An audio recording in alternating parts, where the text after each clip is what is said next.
진짜처럼 보여도 뭐 물까 말까 한 판국에 완전 가짜가 이렇게 지나가면 그걸 누가 보여? 오케이, 왔어. 이런 게 없으면 고기가 어디 있다는 거야? 오케이, 왔다. 저희 말로는 탐욕의 갈고리라고 하는데, 이 트레올룩이 있으면 꼭 잡아야 되겠다 하는 경우에는 메인 훅에서 빠졌을 때 또 다시 걸리는 그러한 효과가 있습니다. 보카리 스웨트예요. 보카리를 좋아합니다, 제가. 근데 날씨가 봄철인데도 약간 낮에는 그래도 더워서 피디님은 아이스 아메리카노 드신다고 해서 아이스 아메리카노 고르겠습니다.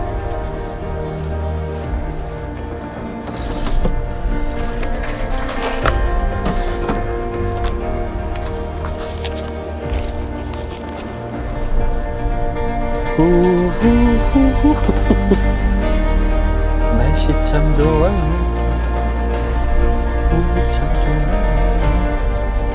자, 이곳은 중남 서산의 서암지고요.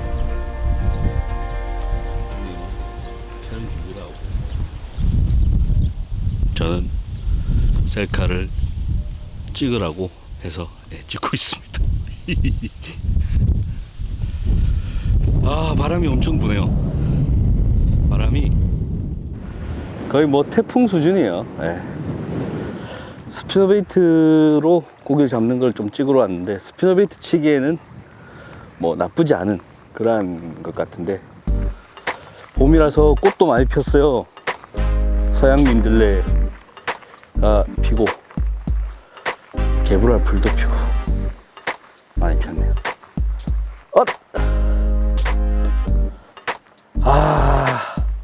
여러분,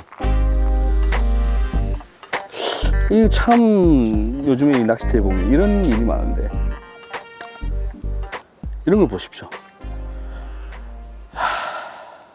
저는 만약에 제가 결혼을 해서 애를 낳는다면 베스는 죽여야 되는 어떤 위해 생물로 뭐 그렇게 지정이 돼 있지만 저는 그렇게 가르치지 않겠습니다. 생물이라고 함부로 죽일 수 있는 생명이 아니라고 꼭 제가 그렇게 애들한테 교육을 시키고 싶어요. 이게 뭡니까, 이게.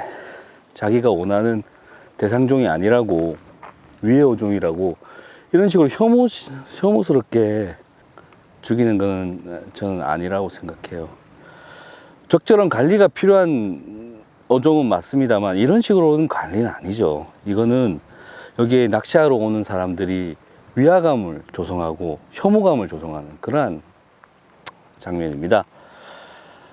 우리나라 선진국에 대열에 올라갔잖아요.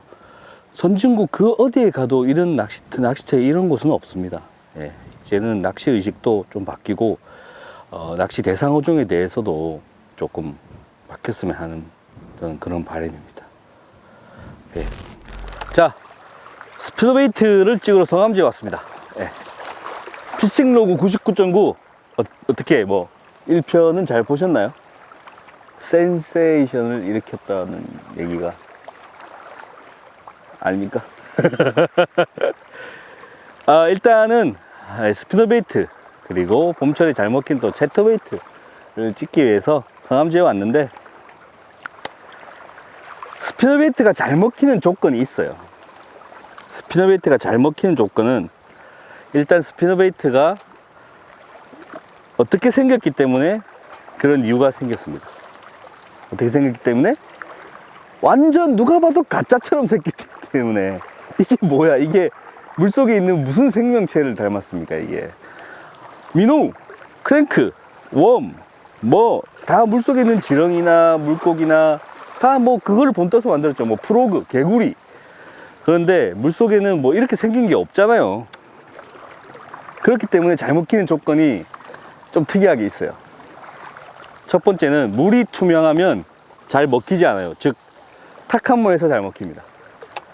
물이 투명하면 이게 너무 위화감이 생기게 생겼다는 거지. 가짜처럼 생겼다는 거예요. 그래서 고기가 물이 투명하고 맑으면 고기가 이렇게 보고 공격하는 경우가 별로 없어요. 그래서 물이 탁한 곳에서 사용하시면 되고, 두 번째, 그 커버라든지 뭐 이런 것들이 잘 발달되어 있는 곳입니다. 이게 첫 번째 이유하고 똑같은데, 물이 탁한 경우에는 베스가 잘 못 보죠. 사람도 잘 못 보지만 베스도 잘 못 봐서 어떠한 반사적인 입질을 유도한 것 때문에 이렇게 물이 탁한 데서 잘 먹는데, 커버 같은 경우에도 스피너베이트가 이렇게 쑥 지나가면 그 안에 있는 베스가 이게 뭐가 지나갔지 하면서 반사적으로 모는 거지. 쉽게 생각하면 그 우리가 대나무 숲에 있다고 보시면 돼요. 대나무 숲에 있으면 뭐가 이렇게 지나가면 그 형체를 잘 못 보잖아요. 수초 사이라든지 나무 사이에 들어있던 베스가 뭐가 싹 이렇게 지나가면 뭐지? 하면서 반사적으로 딱 때리는 거예요. 그렇기 때문에 스피너베이트는 잘 먹히는 조건은 일단 첫 번째, 수초라든지 어떤 커버 이런 것들이 발달이 돼 있어야 된다. 그리고 두 번째, 물이 약간 탁하면 탁할수록 좋다. 뭐 부수적인 조건으로는 좀 이렇게 바람이 또 많이 불면 또 수면이 깨지니까 더 좋아지는 경우가 있죠. 그렇기 때문에 오늘은 그러한 조건을 갖추고 있는 평지형 저수지인 성암 저수지에 스피너베이트 낚시를 하러 왔습니다.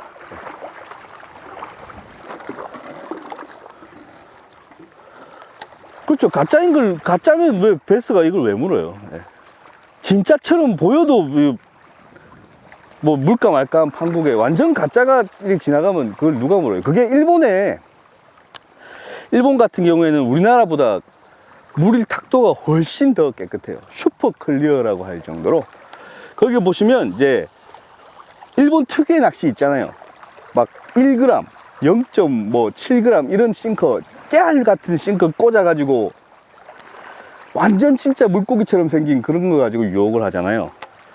그 베스가 그 물속을 봅니다. 근데 그런 거를 쓴 이유가 그렇게 리얼하지 않으면 안 무는 상황인 거예요, 지금.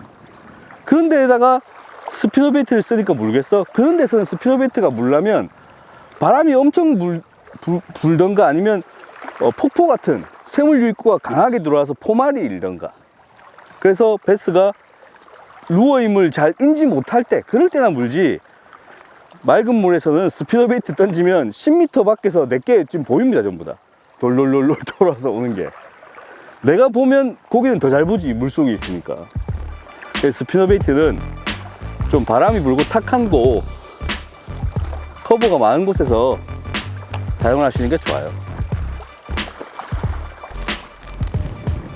일단 제가 사용하고 있는 스피너베이트는 뭐 전형적인 전통적인 그런 스피너베이트 크기와 형태를 가지고 있는 건데 가장 스탠다드하죠. 이 스탠다드한데 보십시오. 바람에 잘 돌아가고 있어요. 이렇게 금색 블레이드와 은색 블레이드가 혼재된 더블 윌로우를 쓰고 있습니다. 그래서 물속의 파장도 약간은 뭐 많이는 안 일으키지만 약간은 일으키면서도 플렉싱 효과를 기대할 수 있는 뭐 복합적으로 가장 스탠다드한 그러한 스피너베이트를 일단 사용해 보고 좀 더 파동이 크거나 아니면 뭐 좀 더 자연스러운 컬러가 나오는 뭐 그런 걸로 계속해서 바꿔가면서 한번 상황을 체크해 보겠습니다. 바람이 조금만 줄어들면 좋겠는데. 오케이, 왔어.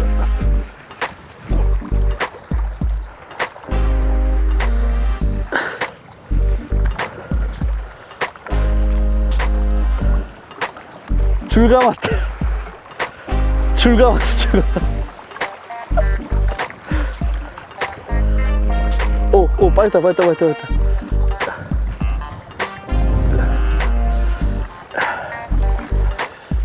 오, 아짜. 오, 땅에 떨어지면 안 돼.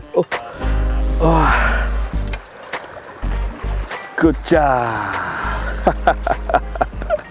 자, 멋진 성암 저수지 베스가 나왔습니다. 역시 낚시 방송은 고기가 나와야 되죠. 자, 스피너베이트를 정확하게 물었는데, 자, 보십시오. 스피너베이트를 바닥에 딱 가라앉히고 딱 띄우자마자 덜컥했는데, 역시나 중층에 떠있던 것 베스가 이렇게 지나가면서 땅 때린 것 같은데, 특이할 점은 여기 보시면 트레일러 훅이 걸렸습니다. 트레일러 훅. 저희 말로는 탐욕의 갈고리라고 하는데, 이 트레일러 훅이 있으면 일단 아주 약한 바이트라든지 바이트가 받았다가 빠질 때 그때 2차적으로 걸리는 그러한 특징이 있기 때문에 꼭 잡아야 되겠다 하는 경우에는 트레일러 훅을 사용하시면 이런 식으로 메인 훅에서 빠졌을 때 또 다시 걸리는 그러한 효과가 있습니다. 자, 이 베스는 지금 산란을 준비하는 베스예요. 상당히 빵빵하고 안에 알도 지금 성숙이 되고 있는 것 같은데, 자, 여기서 한 가지. 베스를 보시면 이게 눈 주변이 하얗게 되죠. 그리고 앞에서 보시면 유독 눈이 좀 많이 튀어나왔어요. 개구리처럼. 이거는 산란을 준비하면서 배가 불러오니까, 잘 먹고 배가 원래 뚱뚱한데도 거기다가 산란까지 겹치니까 더 뚱뚱해지는 거예요. 그렇게 되면 장기가 압박이 됩니다. 그렇게 되면 어떻게 되느냐? 눈이 튀어나오죠. 왜 산란을 앞둔 고기가 눈이 튀어나오고 이 눈 튀어나오면서 눈 주변이 하얗게 될까? 장기 압박이에요. 즉 안에 난소가 그만큼 많다는 겁니다. 그래서 이거는 전형적인 어떠한 산란을 준비하는 베스가 아닐까. 떠있는 베스. 스피너베이트에 덥석 묵어놨습니다.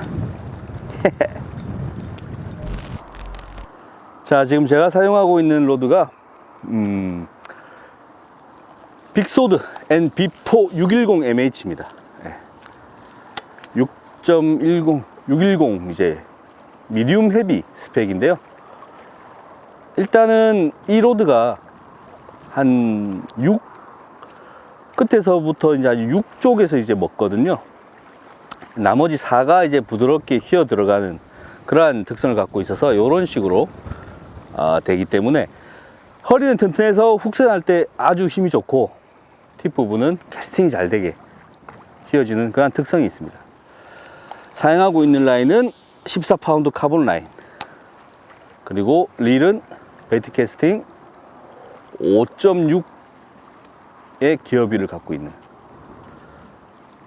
릴을 쓰고 있습니다. 스피너베이트의 입질은 갑작스럽게 들어오기 때문에, 덜커덕 쿡 뭐 이런 식으로 갑작스럽게 들어오기 때문에 일단은 캐스팅을 본인이 이렇게 한 상태에서 딱 대기를 하고 있습니다. 이렇게 감는 포즈를 취하고 있겠죠. 여기서 보통 웜 낚시하듯이 이렇게 훅셋을 한다든지 하면 대응이 늦어요. 그렇기 때문에 이렇게 감으면서 포즈를 취할 때 입질이 들어오면 바로 허리를 돌리는 스윕 훅셋이 스피너베이트에는 가장 이상적인 훅셋 방법입니다. 그렇기 때문에 입질 들어오면 이런 식으로 쿡 물고 들어가는데 웜처럼 이렇게 훅셋 하시면 조금 늦는 경우도 있으니까 바로 대응을 하려면 스윕 훅셋. 근데 특이한 경우가 있어요. 뭐 그 스피너베이트를 버닝한다고 이렇게 높이 띄울 때 입질이 들어올 때는 바로 이렇게 채도 되죠. 근데 대부분은 이런 식으로 감아드리니까 그때는 스윕 훅셋을 하시는 게 좋습니다.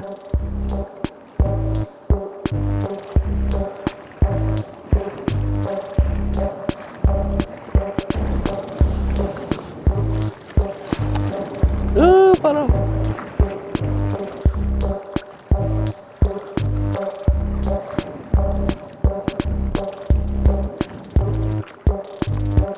루어에 이물질이 엄청 걸리는데, 이물질이 있으면 고기가 거의 물질 않습니다.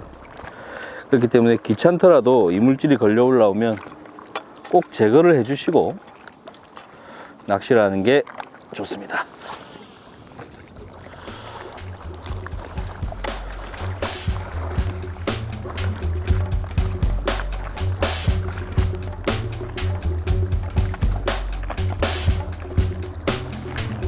왔어.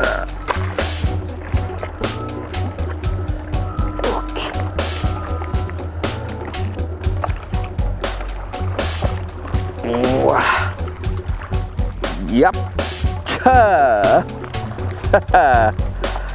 자, 스피너베이트 정말 멋집니다. 자, 작지만 그래도 건강한 베스가 하나 나왔는데, 자 보시면 아까 제가 잡은 베스하고 조금 틀려요.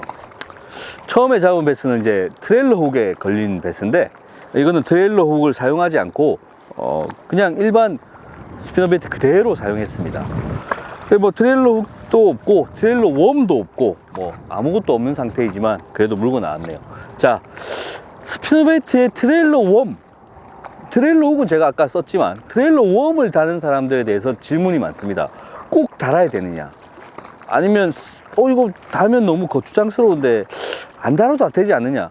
저 같은 경우에는 스피너베이트에 웜을 다는 경우에는 한정적으로 달아요. 즉 수심이 아주 얕거나 매우 탁한 물, 주로 간척지가 되겠죠.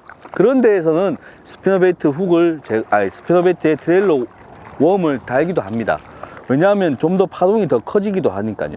왜냐하면 이 좌우로 떨리면서 훨씬 더 현란한 액션이 나오거든요, 웜에 의해서.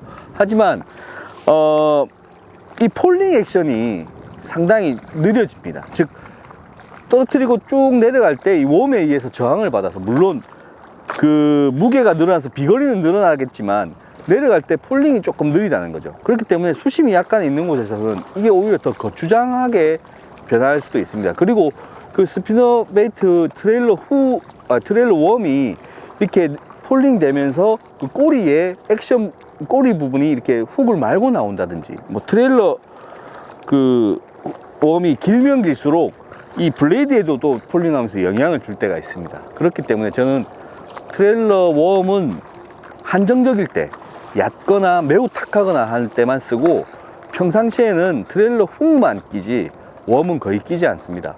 자연스러운 폴링, 그리고 자연스러운 리트리브를 유도해서 고기 잡는 것을 좋아하기 때문에 지금은 트레일러 웜을 쓰지 않고 잡아낸 고기입니다. 네.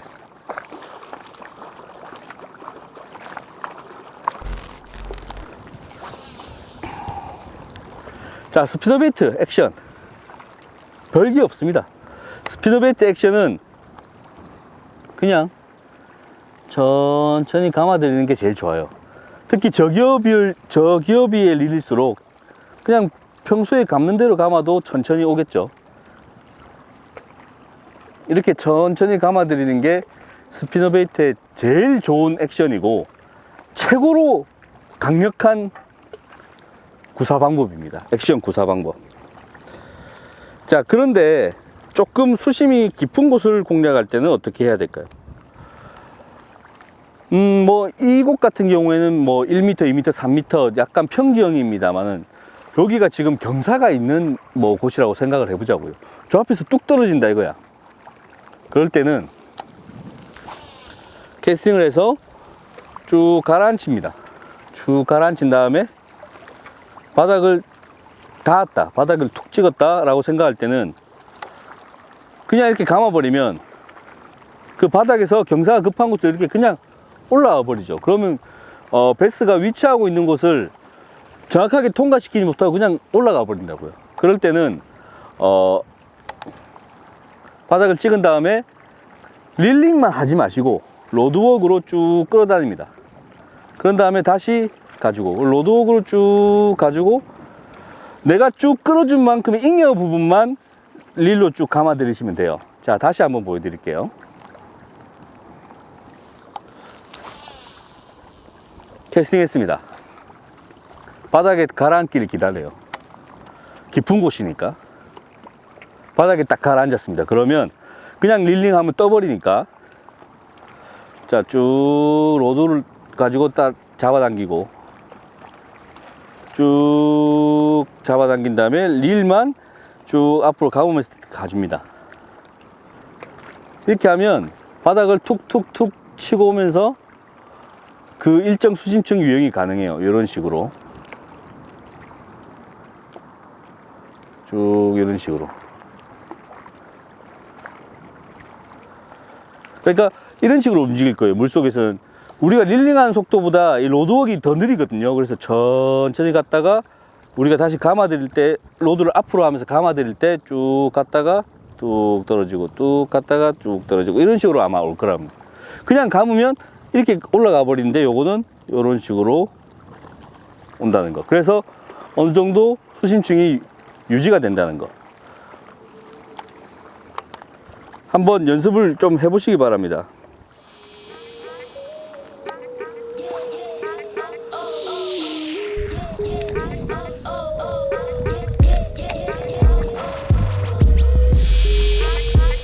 이런 게 없으면 고기가 어디 있다는 거고.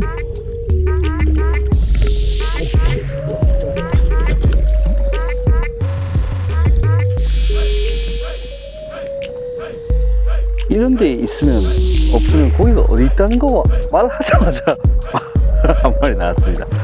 야, 이 버드나무가 멋지게 딱 어우러진 곳인데 숨어있던 녀석이 나오면서 덥석 물었네요. 야, 역시 스피너베이트 오미 왔구나. 그림같이 멋진 포인트인데 일단 베스를 한 마리 잡아냈어요. 이 나무 밑에 숨어 있었다 봅니다.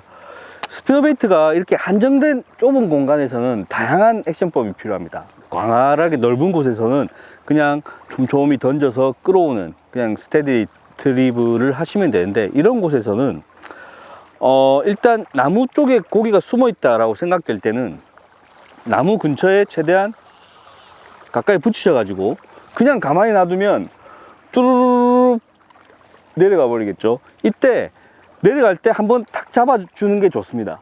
그러면 자, 물속에서 어떻게 움직일까요? 나무 근처에 바짝 붙였을 때, 제가 떨어뜨렸을 때 이 스피너베이트가 이 날아갈 때 이렇게 날아갈지 이렇게 날아갈지 이렇게 떨어질지 아무도 모른다는 거죠. 캐스팅을 정말 잘하는 사람이라도 항상 똑같이 요렇게 물에 요렇게 넣을 수는 없을 거예요. 이렇게 정확하게 이렇게 날아갈 때도 있고 이렇게 날아갈 때도 있고 이렇게 들어갈 때도 있고 합니다. 그때 어떻게든 들어가든 착수와 동시에 내려갈 때 딱 어느 정도 저항을 걸어주면 내려가다가 탁 바로 선다는 거죠. 스피너베이트가 이 서는 게 제일 중요합니다. 날아갈 때 어떻게 날아가는지 모르죠 지금. 근데 이렇게 딱 지금 내가 지금 잡고 있다 이겁니다. 잡아줄 때 스피너베이트가 어느 정도 자세를 잡고 쭉 내려가는 겁니다. 그 자세를 잡고 내려가면 어떻다? 폴링 시에 우리가 흔히 헬리콥터링이라고 하는 폴링 시에 이 뚝 떨어지면서 이 부분이 도는 헬리콥터링이 일어나게 됩니다. 이게 바로 이렇게 떨어지지 않고 이런 식으로 이렇게 돌면서 떨어지는데, 그때 블레이드가 돌아가게 되죠. 그렇기 때문에 어떠한 이러한 좁은 곳에서 폴링 효과를 좀 보고 싶다, 그냥 쭉 끌어오는 스테디 리트리브로 뭐 잡는 게 아니고 폴링 효과를 보고 싶다 할 때는 캐스팅 후에 딱 저항을 걸어줘서 바로 이렇게 스피너베이트가 내려갈 수 있게끔 그렇게 해주시는 게 좋습니다.